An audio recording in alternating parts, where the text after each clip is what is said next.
The Super Console X Pro Edition is coming. It's time for a message from the future.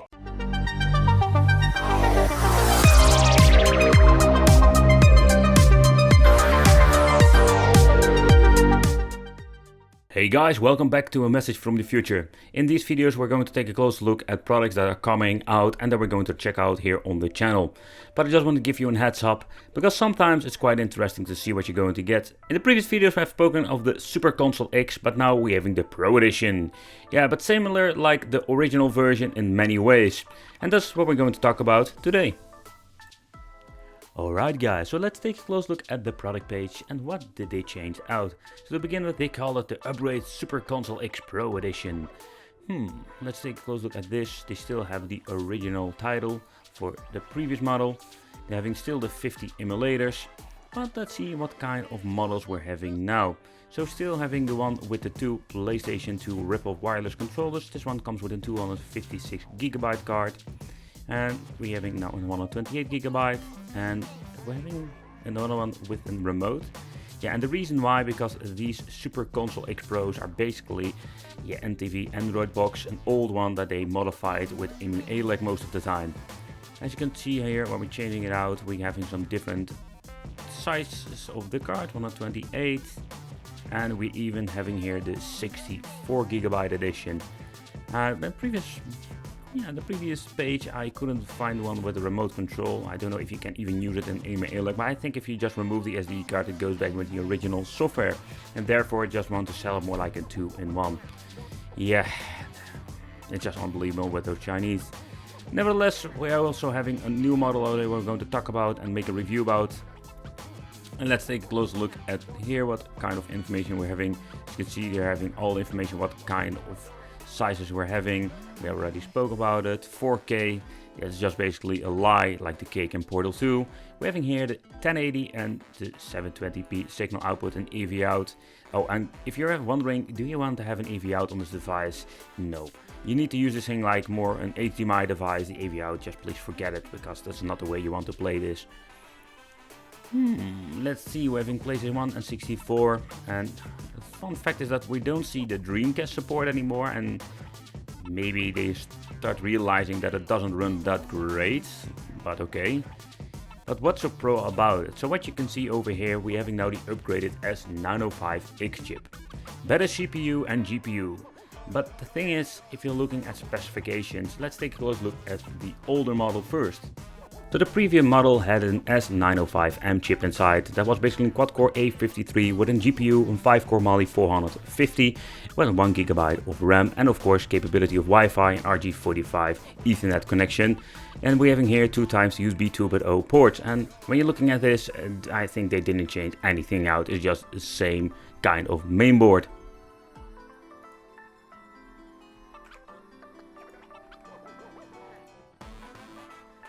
But guys, sadly, when you dive deep into the specifications of the S905X, I was complaining about the main product simply because it was not powerful enough to run Dreamcast and PSP. And with the S905X chip, sadly, we're still having the same choppy performance because it's not a big step up. And I completely don't understand what they wanted to do with this. Maybe just want remarketing the product. But yeah, again, the cake is a lie. Yeah. So guys, I just wanted to give you a quick wrap up of the previous model. I would say check out the full review if you want to have more information, but in short it was quite an interesting piece of hardware. They just slapped an Android box in a new casing and called it Super Console X. And I'm afraid with the newer model that we're going to get, they didn't improve many things. The first thing I was complaining was, of course, the power of the device. It looks all fancy and so, but you couldn't play a lot of games like Dreamcast and PSP. Another thing is, what I didn't like about it is that the second thing is that we don't have any cooling in it. More like a very cheap basic passive cooling block on the chip. And I was not a big fan, and the X will not be more like a big improvement and not more like a gaming beast.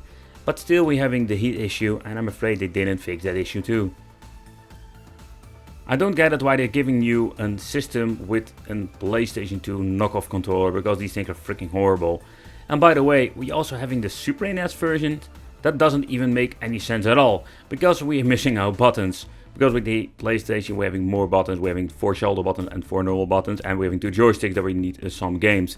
So in the end, these packages doesn't make really big sense. I do like it that they make more like a new product with the Super Console X, like with the normal box, but it's still in the end an Android box.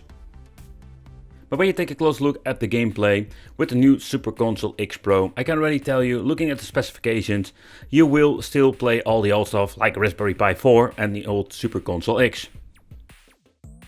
All the real old stuff like Atari, Commodore 64 that can freaking run on a potato, that would not be the problem. MAME runs pretty decent on Super Console X too.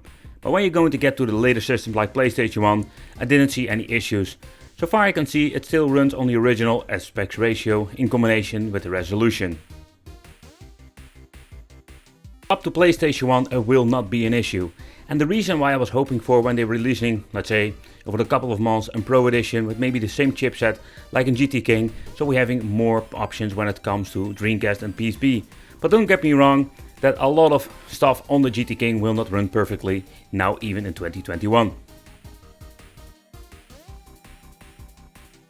So if we want to see, let's say, systems like PSP, Sega Dreamcast, or you want to play even some GameCube, for example, Sega Dreamcast, we need to have way more power than this, and even the NVIDIA Shield couldn't keep up with many of these systems. Another thing is, will they fix the issues with the N64 emulator in combination with the hardware?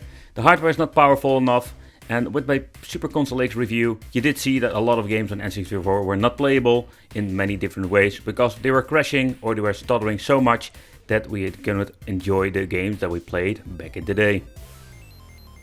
So when it comes to N64 and the Pro, I'm guessing we will not see in GoldenEye run on 60 FPS. The first generation of games that are released for the N64 will run fine and we can still enjoy them, but sadly, when it comes to the Pro, there will not be a big of an improvement over there. Another thing and another problem is they are using the Reincast for Dreamcast, and I'm personally not the biggest fan of it. In combination with the Mali GPU, we're still having some, let's say, visual glitches, which you can see over there in the back, and with the Pro, this will not be solved.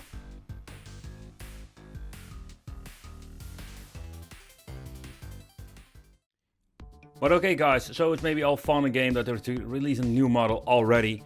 I was hoping they were going to release a Pro version that had way better compatibility when it comes to the games.